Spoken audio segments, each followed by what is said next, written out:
Profesor Didik Rahbini, saya ambil sementara kedudukan Anda sebagai rektor ya. Oke, terima kasih teman-teman. Pak Dipo, itu lukisan yang diarahkan supaya ada laut di belakangnya tuh, karena saya dari Minahasa dan saya suka laut. Apalagi isinya itu ikan itu. Saya pemakan ikan, bukan penghafal nama-nama ikan. Dan bagian paling enak dari ikan adalah bagian kepalanya tuh. Karena kepala ikan lebih berguna dari kepala negara. Saya mulai dengan sedikit suasana lain, karena tadi guru saya, Pak, teman juga, Pak Salim Said, memulai dengan cucuran air mata. Atau dia menceritakan sahabatnya Gunawan Muhammad yang bercucuran air mata. Pertanyaannya, apa yang disesali, Tuan? Kalau ada lagu Don't Cry For Me Argentina, itu semacam tipuan dari Evita Peron waktu itu untuk mengambil kembali semangat dari rakyat yang mulai pudar, tidak lagi percaya pada jenderal yang ada suaminya tuh. Don't Cry For Me Argentina. Lu apa liriknya tuh? The truth is I never let you. Itu dasarnya tuh. Jadi kalau kita bicara tangis menangis, memang banyak orang yang bersedih karena demokrasi yang diharapkan, diupayakan oleh Presiden Jokowi batal demi keluarga, bukan demi yang lain. Dibatalkan hanya oleh urusan satu kotak kongguan gitu.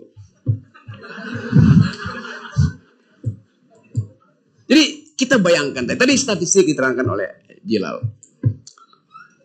bahwa ada disparitas. Ya oke lah, disparitas terjadi di mana-mana. Tetapi tadi saya dapat berita bahwa, bukan berita, semacam snapshot dari TikTok. Seorang perempuan di Subang mengulas fenomena bertebarannya baliho Kaisang di desa-desa di Jawa Barat. Dan kalau kita bikin semacam praduga bersalah, pertanyaan kita, siapa yang menebarkan itu? Bahkan dikatakan di situ akan disebarkan di seluruh Indonesia. Saya menghitung kira-kira akan ada 10 juta baliho akan disebar di seluruh Indonesia. Di setiap desa. Berapa banyak desa di Indonesia? Ada berapa banyak? 400 ribu ada. Oke, 30 ribu. Berapa? 74 ribu lebih. 74 ribu lebih, satu desa ada 20 baliho. Artinya ada kurang lebih 1,5 juta baliho akan dipasang di desa-desa. Dari mana uangnya tuh? Kalau satu baliho 100 ribu. Apakah PSI punya dana sebanyak itu? Partai Solidaritas Indonesia. Di mana dia dicetak sehingga tiba-tiba dalam 2 hari udah ada 1,5 juta itu? Ya pasti dicetak di Cina mungkin yang punya mesin itu. Dan siapa yang bayar? Itu masalahnya. Jadi Anda bayangkan, satu anggota keluarga difasilitasi sedemikian masif oleh uang dan kekuasaan dan aparat. Saya bisa menduga itu pasti dipasang polisi. Aparatnya. Mana ada PSI sebanyak itu bisa pasang satu Indonesia. Jadi kita mulai berpikir tentang satu upaya untuk membusukkan demokrasi. Satu demi satu anak muda. Sedemikian banyak uang dibuang. Setiap malam pasti ada upaya memasang di semua desa baliho sang ketua PSI. Pada malam yang sama, ada 17 juta manusia Indonesia tidur dengan perut kosong. Statistik dunia bilang begitu.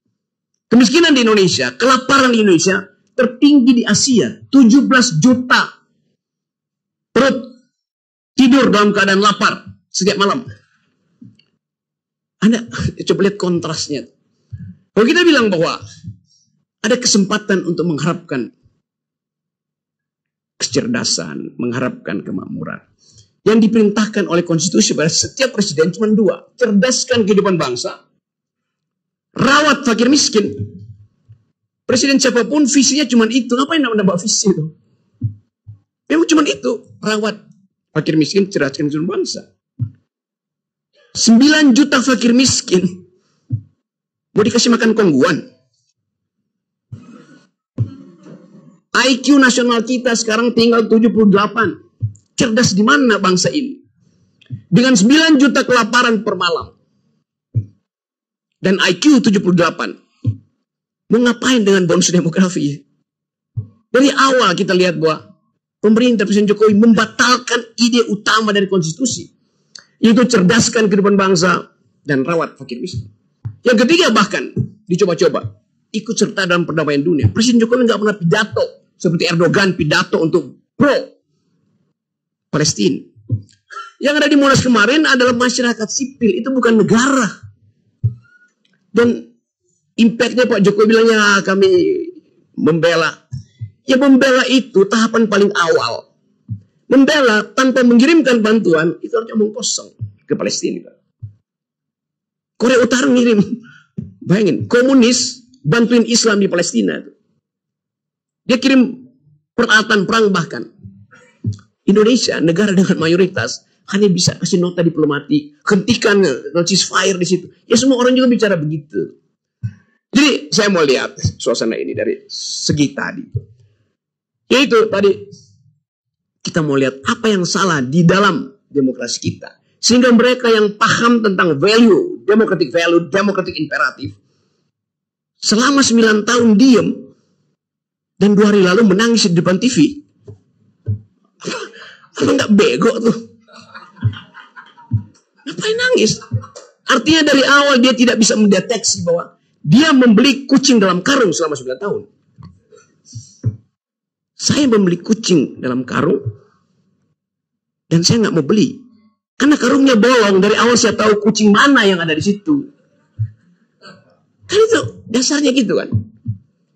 Jadi apa yang kita sebut sekarang sebagai upaya untuk menghasilkan dignity, apa namanya, martabat sebagai bangsa, nggak ada satu fasilitas pun di dalam olah pikir kita yang memungkinkan kita percaya bahwa akan ada dignity pasca Jokowi pasca Jokowi di-impeach. Kita mesti membayangkan satu radical break hanya mungkin terjadi kalau prosedur demokrasi dibatalkan total. Karena itu prosedur demokrasi sekarang ada peralatan Jokowi untuk memperpanjang dinastinya. Itu prosedurnya. Pakai semua aparat. Jadi kita batalkan dulu prosedur yang dibuat oleh Jokowi. Baru Anies bisa menerobos halangan itu. Baru Prabowo bisa lega bahwa dia masuk sebetulnya dalam koridor yang sudah dibersihkan. Baru Ganjar juga bisa berpikir, oh iya saya bukan jadi petugasnya partai. Kan itu dasarnya. Jadi kalau kita mau berpikir radikal tentang demokrasi hari ini, tidak ada hal yang lebih patetik, patologis, ketimbang apa yang diperbuat oleh Jokowi di Mahkamah Konstitusi. Karena itu kita menginginkan, dan saya kira harus terjadi satu ucapan yang masuk akal dari Pak Jimli Asidik. Dari forum ini, saya minta Pak Jimli Asidik, Anda asidik, bukan as. Itu kita niatkan itu. Karena soal ada keraguan-raguan pada Pak Jimli itu.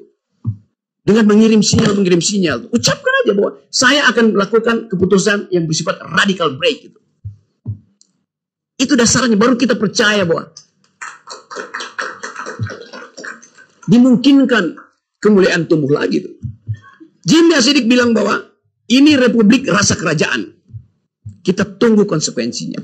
Kalau dia bikin keputusan yang moderat, itu artinya dia bagian dari punakawan kerajaan. Yes, logikanya begitu. Bicara untuk nyenang-nyenangkan aja.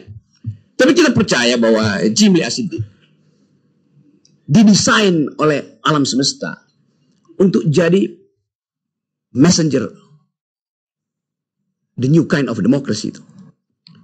Jadi tolong viralkan ucapan saya supaya sampai pada Jimli. Dari Australia saya masih hubungan dengan dia. Saya bilang, Anda diminta untuk jadi seorang etikus, bukan sekedar seorang teoretikus dalam kebijakan negara. Dan itu yang kita inginkan. Rakyat ini menunggu seorang etikus menumbuhkan kembali harapan. Kesempatan itu ada. Karena apapun argumennya, keputusan Mahkamah Konstitusi bilang bahwa Yang boleh jadi presiden adalah berumur 40 tahun atau pernah menjabat sebagai kepala daerah. Memang tugas kepala daerah jadi wali kota Solo itu serumit apa? Setiap malam saudara Gibran bisa telepon semua konglomerat di situ untuk bikin proyek. Dia bisa telepon semua BUMN. Erick Thohir setiap minggu bolak-balik ke situ. Nggak ada susahnya jadi wali kota Solo. Tetapi kenapa itu diistimewakan pada dia? Lebih sulit jadi rektor Pramadina daripada jadi wali kota Solo. Yes. Rektor itu mesti mengasuh pikiran generasi ke depan. Hanya itu. Jadi bayangkan misalnya, kalau Didi Rahbini diusulkan oleh mahasiswa Pramadina dengan menjudicial review 40 tahun itu dan mengatakan bahwa Didi Rahbini punya pengalaman memimpin Pramadina, punya pengalaman memimpin LP3S, punya pengalaman memimpin Indef, punya pengalaman memimpin keluarganya. Seluruh fasilitas itu dibandingkan dengan kemampuan Gibran memimpin. Surplusnya ada pada Didi. Kan itu dasarnya kan. Kalau begitu semua rektor berhak untuk jadi calon. Sekarang kita bikin proposal judicial review baru. Mau nggak MK terima? Kami meminta supaya dengan argumen yang sama, setiap pemimpin universitas berhak menjadi calon presiden. Masih ada waktu 2 hari. Buat duel argumen seperti itu. Itu yang saya maksud. Kita mau uji habis-habisan. Jadi kalau Mahkamah Konstitusi bilang, ya ini kan nggak ada. Itu dari awal. Algoritmanya diarahkan pada Gibran seorang. Itu dasarnya. Sekarang kita mulai mengerti bahwa ada Gibran di situ. Ada Kaisang di PSI. Dulu saya orang pertama yang memberi ceramah di PSI tentang apa yang namanya solidaritas. Diminta oleh Grace Natali. Di samping saya ada si Raja Antoni. Yang sekarang nggak lagi raja dia. Jadi penunggang kuda. Minta menerangkan apa itu the very idea of solidarity itu. Minta diterangkan apa artinya mawar merah sebagai lambang partai. Bahwa lambang solidaritas itu adalah lambang kesosialan manusia tuh. Lambang yang dimulai sejak kita mengerti demokrasi. Yaitu di suatu pagi di 1789 di alun-alun kota Paris. Raja Louis XVI diuji diktumnya oleh rakyat Prancis. Rajanya bilang bahwa mahkota saya dipasangkan oleh Tuhan dari langit. Nggak mungkin jatuh dari kepala saya. Kata Raja Louis XVI. Raja bilang, oke, kita uji. Ditaruhlah kepala raja di atas pisau gilotin. Pisaunya dalam 2 detik. Bukan sekedar mahkotanya copot dari kepalanya. Kepalanya copot dari badannya. Dari situ kita mengerti apa artinya demokrasi itu. Vox populi suprema lex. Suara rakyat adalah hukum tertinggi. Itu kita mengerti bahwa demokrasi membutuhkan solidaritas. Dan solidaritas masyarakat Prancis yang mengajarkan kita bahwa demokrasi dituntun dengan cara perlahan-lahan, bahkan dengan kejadian-kejadian yang berbahaya. Dari revolusi Prancis sampai Don't Cry for Me Argentina. Jadi kita paham sejarah intelektual dari demokrasi.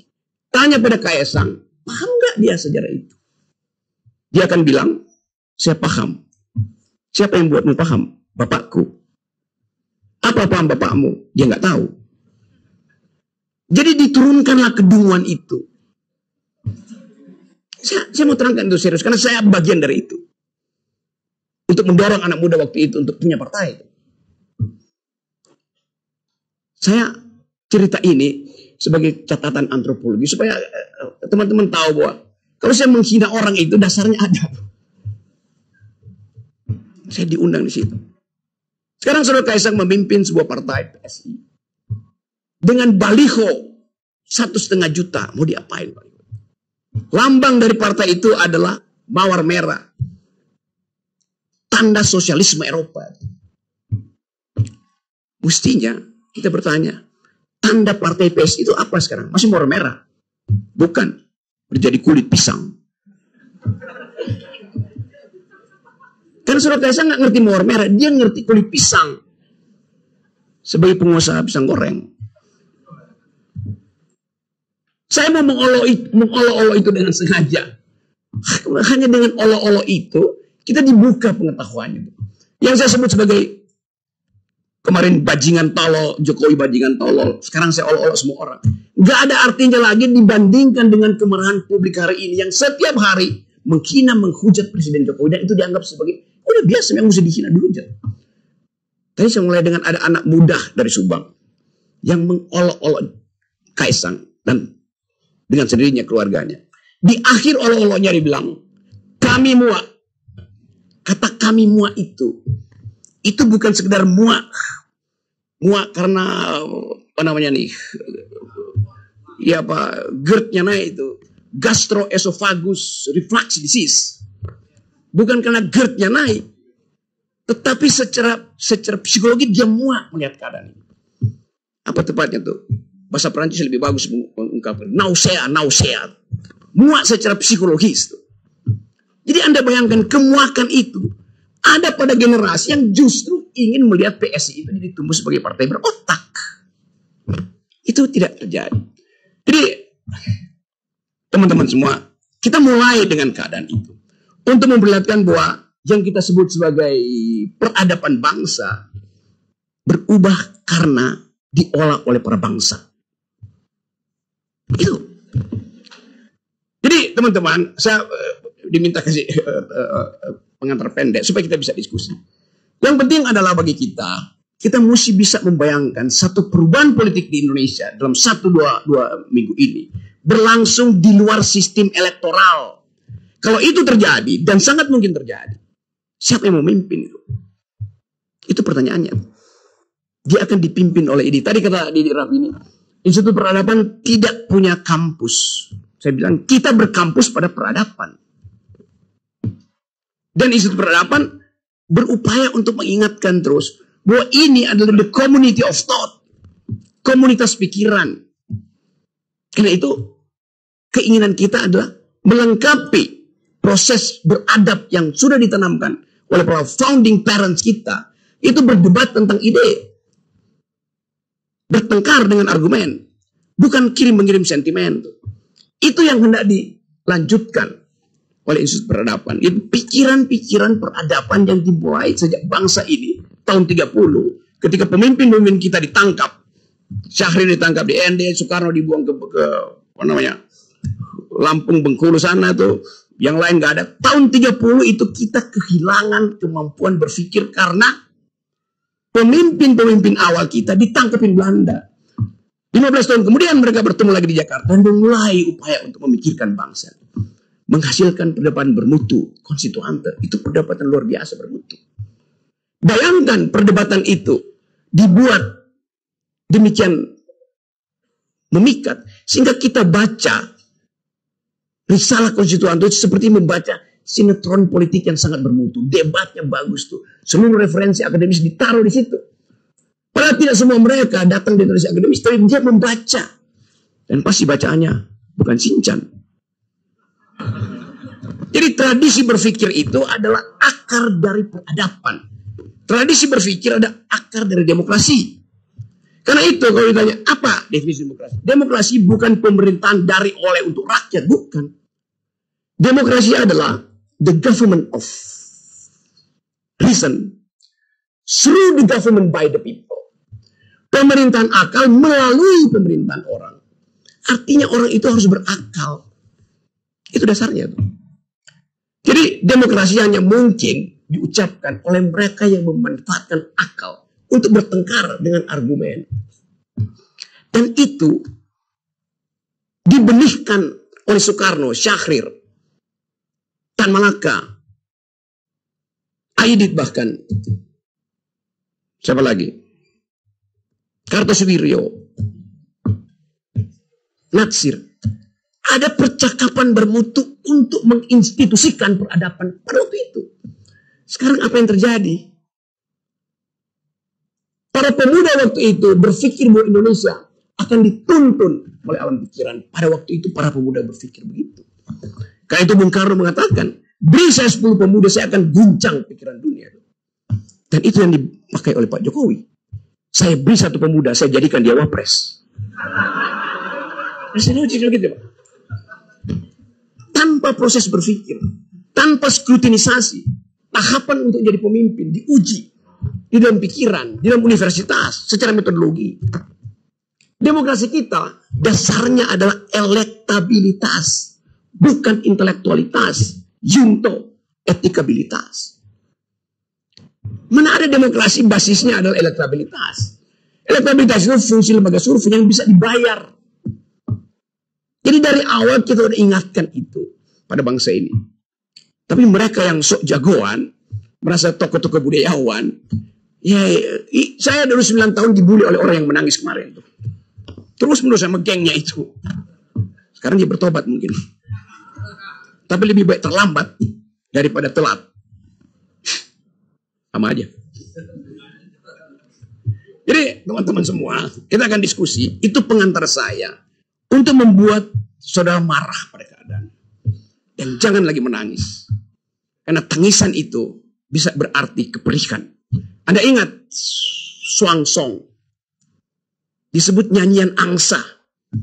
Karena angsanya seolah padahal itu ada tangisan angsa. Angsa itu menangis sedetik sebelum dia ditebas lehernya.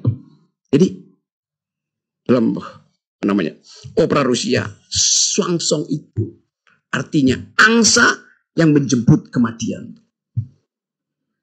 Kita mau ubah negara ini supaya satu waktu kita bisa katakan bahwa Institut Peradaban memelihara bibit peradaban demokrasi supaya tidak berubah menjadi tangisan angsa. Terima kasih.